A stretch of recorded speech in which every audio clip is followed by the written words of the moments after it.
What's up guys, it's your boy Rich here. So why is today's watch so popular on social media? And have I been influenced by influencers? Let's go take a look at SWC's diver. Let's go. And here it is in 44 millimeters, 48 from lug to lug, 13.2 millimeters tall, and with a 22 millimeter lug width that tapers down to 20 at the clasp. And this watch is a watch that I had such high expectations for. I've just built this watch up in my mind for quite some time now because of everything that I've read and seen on social media. But based on my experiences, it's very difficult for anything to live up to those expectations. It's kind of sort of like that saying, never meet your heroes because they'll let you down. But in this case, this actually exceeded my expectations when I've been able to finally get this watch in person. There's a lot to like about this watch. And typically I will wait till the end of the video to reveal the price, but in this case, part of its allure, part of its attraction is that it is a great value watch. So while my version is in navy and it retails for $475, the other models retail for $450, and those colors are available in black, green, white, and orange. SWC, or what that stands for, is Swiss Watch Company. This is a watch that is so popular and beloved on Instagram that, to me, that doesn't automatically mean anything because we know things can be manipulated. But here, this is a watch that is deserving of all the accolades and praise that it's been receiving. So what kind of watch can we expect for a watch that is priced between $450 to $475? A watch priced well below $500. Well, we are getting a watch that uses the Swiss Automatica Solida 200 movement, a watch that is Swiss made, a watch that says Swiss made on the dial, and I realize that is still important to a lot of watch enthusiasts. And a really great bezel inlay of ceramic, and a really cool looking scalloped bezel here. This kind of sort of reminds me of the new Omega Seamaster in its slightly scalped shape. Just a really nice package here. So speaking of the bezel, let's take a look or listen to its turn action. Here we go.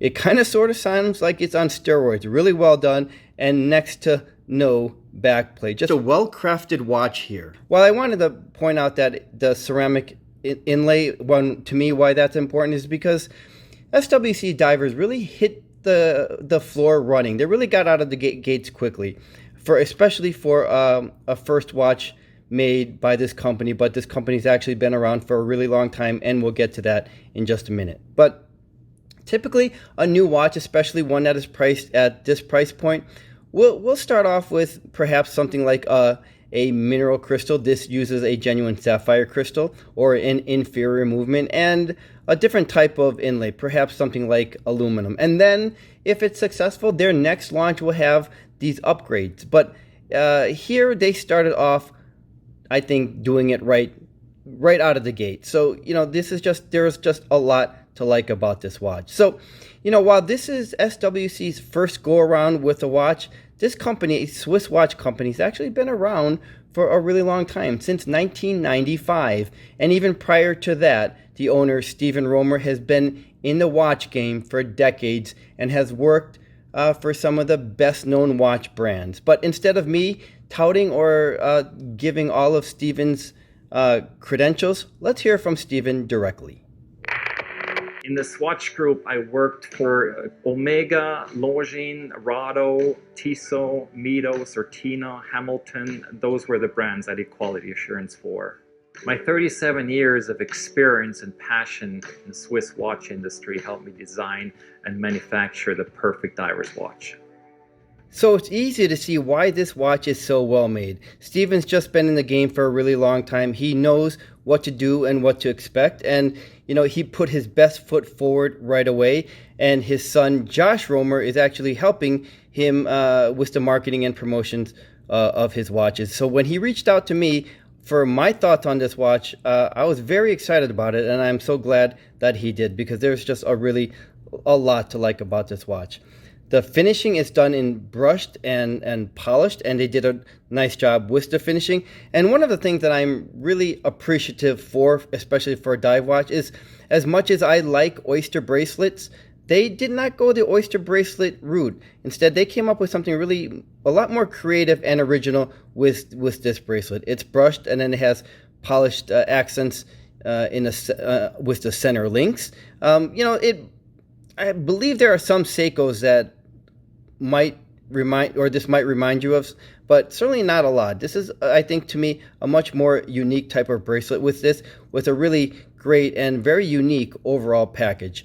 So if we're talking about the bracelet here, we can see that it is branded Swiss Watch Company, as is the crown wrapped around the crown guards.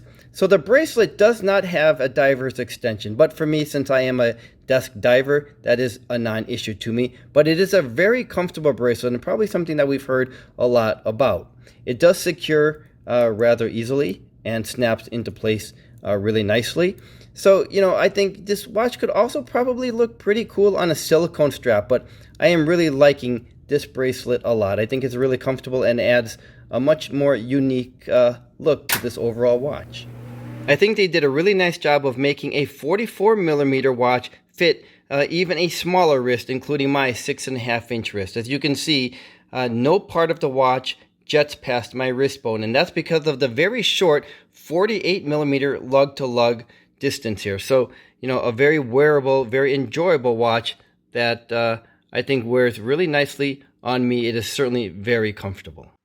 I wanted to show you the presentation that the watch comes in. It comes inside this nylon and mesh carrying case with a handle, and then when we open it, there is the velvet and more nylon and mesh there.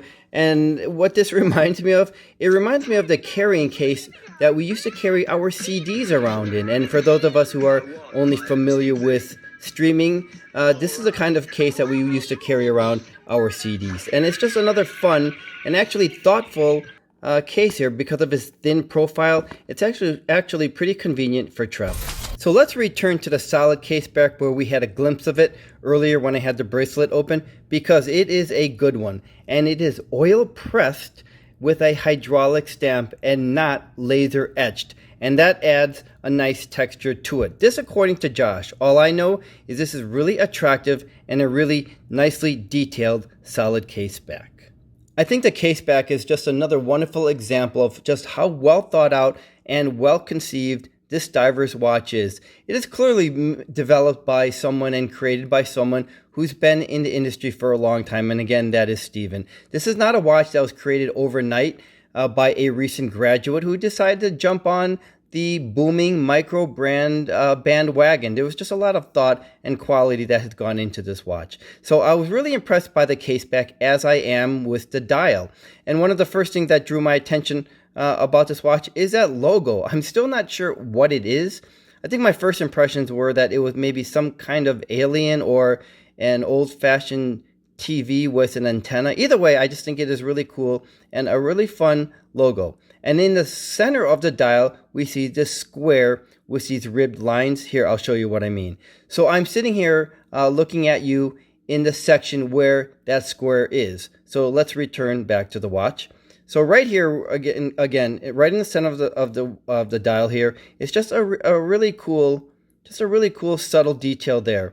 And this is a serious diver's watch. It is water resistant to 1,000 feet. Something else that we can't ignore, something else that we have to talk about when we're talking about this watch, and that's its lume, because it is outrageously good. One of the better lumed watches that I've come across in a really long time. And, and dive watches certainly are not a new phenomenon. There are a sea of them. Maybe a little pun intended there. And for good reason. A dive watch is the staple among all the major watch brands. And though unrealistic, it could be our only watch that we wear. And 007 taught us that when he wore his dive watch under a tuxedo. And when we're talking about SWCs, it's inevitable not to talk about value. I think value and this watch go hand in hand. But if we take out the value from this equation for a moment, and if this watch was twice as much or even 2.5 times more expensive, I think very few of us would chirp about it, because this checks all of the right boxes in my opinion. So now that we put the value back into the equation for a really well-crafted beautifully attractive watch. I think for a watch that is priced $450 to $475, I would have to argue that this watch should easily make the top of our short list for our next diver's watch that we are considering. Thanks for joining me, and I'll see you the next time. What's up, guys? It's your boy. So has your boy been influenced? Who is